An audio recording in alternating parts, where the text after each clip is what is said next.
Smart Fortwo 451. We're going to be taking off this interior panel. You start off by getting some kind of a pry tool.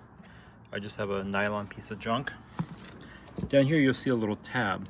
What you want to do is you want to stick it in maybe 3, 4, 5 millimeters, but not too far, because if you go too far you'll clip this as well. So you only want to stick it in about 3 to 4 millimeters. You're going to start prying up on this plastic up until this area. Once you get this off a little bit, start prying around this area and this will start to pop off.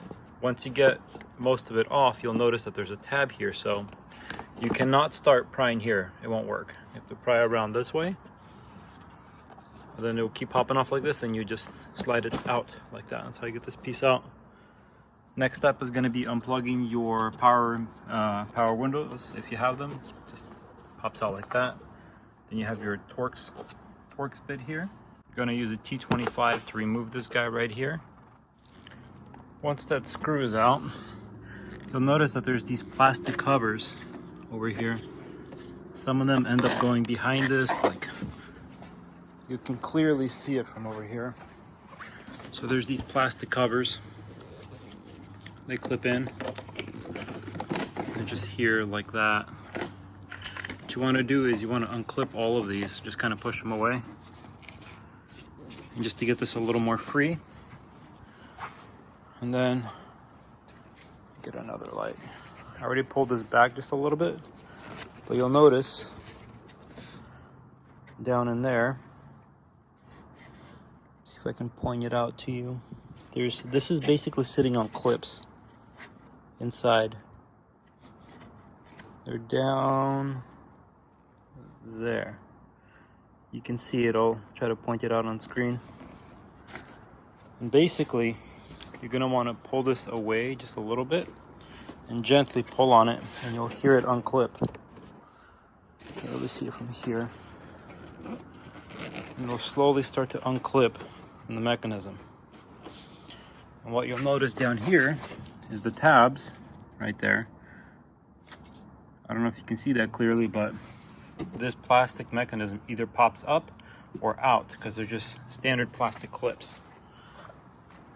So at this point, I'm going to keep prying it away a little bit and unclip it from this.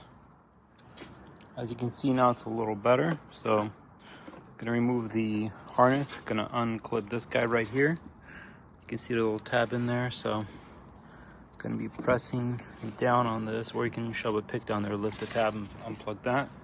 And then this, so it's plugged in here into that slot right here. I popped it out, and let me see if I can show you the mechanism. It just slots in there, so I'm going to just pop that out without damaging the spring, so I can completely remove the door panel from this. So I'll come back to you shortly.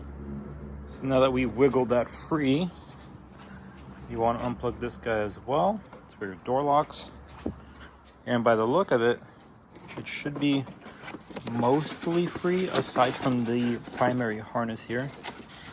I want to pull that through, and you can see the main harness going along the inside of the door panel. So it's on a standard clip there. On one of these, it just grabs onto the plastic. So I want to just shove a flat blade or something to get in there. You should be able to pop it out if you're gentle without damaging anything, no problem. Or let's see if I can just give it a gentle tug. Pull it out of that. Here, I need 2 hands. I'll be right back. So the next thing is you're going to need a T20 TORX. These 3 screws were right here, down here, and then right there. And that allows you to loosen this, so you can feed this wire back through, so you can pull it out. So that way when I take this door panel off, I'm not going to drag the wires with me. As you can see, the only thing left, oh, by the way, forgot. This wire, you gotta take this rubber grommet out. It's clipped in here. It's clipped onto here. That little pin clip is clipped into here. You just pull on them gently. All of them pop out. Then Then you have the primary harness going down there. So you want to unclip this speaker mount right there. It's mounted to the panel there. Then it frees your entire speaker itself. Let's see if I can show you better on there. There's another wire. But the speaker itself, you can just unplug at this point. The speaker's unplugged. Just for reference, the gray with white stripe goes towards the back of the vehicle, and the gray with the black stripe goes towards the front of the vehicle. Black one here, white one here.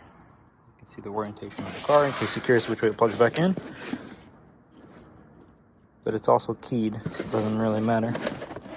Anyways, there's one more wire running down there, but at this point I believe, since this is now free, you should be able to wiggle the door panel off, unless it's held in by clips the way I thought it was down there. Can't really see it. It's right there, but you can't see it. So let me pull this off and I'll let you know how it's done. As you can see, we did it. So the way it works is, I was correct, these clips, they just pop right out. There's holes like that. It's like most door panels. You just pull on it and all of those clips pop out. And this is the wire that we unplugged from the outside. It plugs in right here. And it would just run inside of these mounts. And then it would run in these little spaces for the harness. And at this point, the inner door panel has now been removed. Obviously, this is contingent that you have the outer one removed, but that's how you do the inner one. And this allows access to replace this very easily. You have the 3 screws right there on the outside, the 3 TORX. So if you need to replace your power window motor, it's fully accessible. I mean, probably could get it from the opposite side and just wiggle it back in here, but that's how you can get this. At the same time, I'm going to reconnect the harnesses, lift the window. We'll be able to re-grease all these tracks, which you could do from the outside. But at the same time, you have access to all this if there's anything broken or damaged, or if you just want to clean it up and re-lube all your tracks like I want to. Just do a full inspection of it. You